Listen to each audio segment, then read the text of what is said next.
بسم اللہ الرحمن الرحیم۔ تمام تعریفیں خدائے بزرگ و برتر کے نام جو تمام جہانوں کا پالنے والا ہے۔ درود لامحدود آقا دو جہاں کی ذات پر اور آپ کی آل پر۔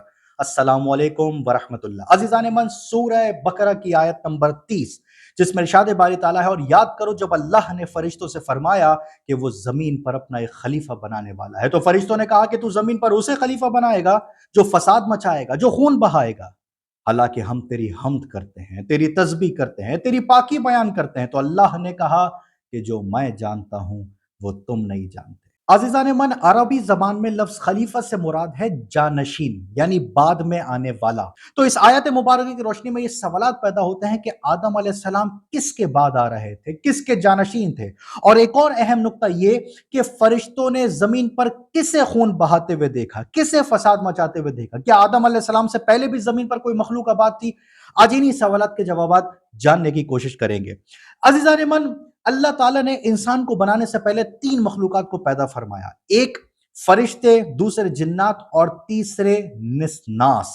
سب جانتے ہیں کہ فرشتے نور سے پیدا کیے گئے ہیں، جنات آگ سے۔ تو یہ نسناس کون ہے؟ کیا یہ وہی مخلوق ہے جو انسان سے پہلے زمین پر موجود تھی؟ کیا انسان کو اسی کا خلیفہ بنایا گیا ہے؟ کیا اسی کا جانشین مقرر کیا گیا ہے؟ اور اگر آج یہ مخلوق دنیا میں موجود نہیں ہے تو پھر سوال یہ ہے کہ یہ ختم کیسے ہوئی؟ عزیزان من، لفظ نسناس سے مراد ہے نصف انسان۔ کہا جاتا ہے کہ یہ شیطان اور انسان کا ملاپ ہے۔ مورج الذہب، جسے تاریخ مسعودی بھی کہا جاتا ہے، اس میں ملتا ہے کہ یہ انسان نما ایک جانور ہے جس کا ایک آنکھ، ایک ہاتھ اور ایک پیر ہے۔ یہ پانیوں میں رہتا ہے اور انسانوں کی طرح بات بھی کر سکتا ہے۔ ایک اور جگہ ملتا ہے کہ یہ ایک مستقل قوم ہے جن میں سے ہر ایک کو انسان کا آدھا دھڑ، یعنی آدھا سر، ایک آنکھ، ایک ہاتھ، ایک پیر، جیسے کسی انسان کو چیر کر 2 ٹکڑے کر دیا گیا ہو، اور یہ ایک پیر پر بہت زیادہ تیزی سے دوڑتا اور چھلانگے لگاتا ہے۔ نسناس کے متعلق ابن اسحاق کا قول ہے کہ نسناس یمن میں رہنے والی ایک مخلوق ہے جن کے ایک آنکھ، ایک ہاتھ اور ایک پیر ہوتے ہیں جس سے وہ چھلانگے لگاتے ہیں، اور اہل یمن ان کا شکار بھی کیا کرتے ہیں۔ علامہ مرتضی زبیدی جو کہ ایک حنفی عالم گزرے ہیں، ان کے مطابق نسناس قوم عاد اور قوم سمود میں سے تھے، لیکن یہ انسانوں کی طرح عقل نہیں رکھتے تھے اور دریائے ہند کی جھاڑیوں میں رہا کرتے تھے۔ عرب اور صحرا نشین ان کا شکار بھی کیا کرتے تھے۔ امام سیوطی کے مطابق وہ حیوان جسے لوگ نسناس کے نام سے جانتے ہیں، ان کی 2 نوع ہیں۔ ایک نوع بندر کی نسل ہے جو کہ پانی میں زندگی بسر نہیں کر سکتے، اور دوسری نوع دریائی ہے جو کہ پانی میں زندگی بسر کرتے ہیں۔ عزیزان من، اب بات کرتے ہیں کہ مولا علی علیہ السلام اور ابن عباس رضی اللہ تعالیٰ کے نزدیک نسناس کون ہے؟ عزیزان من، ایک مرتبہ ابن عباس رضی اللہ تعالیٰ عنہ نے اللہ کے نبی کریم صلی اللہ علیہ وسلم سے پوچھا کہ آدم علیہ السلام سے قبل روئے زمین پر کون آباد تھا؟ تو آپ صلی اللہ علیہ وآلہ وسلم نے فرمایا کہ جن۔ پھر آپ نے پوچھا کہ جن سے قبل؟ تو آپ نے فرمایا کہ فرشتے۔ پھر آپ نے سوال کیا کہ فرشتوں سے پہلے؟ تو اللہ کے نبی نے فرمایا کہ فرشتوں سے پہلے آدم۔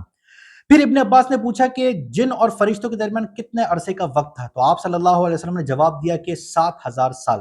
پھر آپ نے پوچھا کہ فرشتوں اور آدم کے درمیان کتنا وقت تھا؟ تو اللہ کے نبی نے فرمایا کہ 2 لاکھ سال۔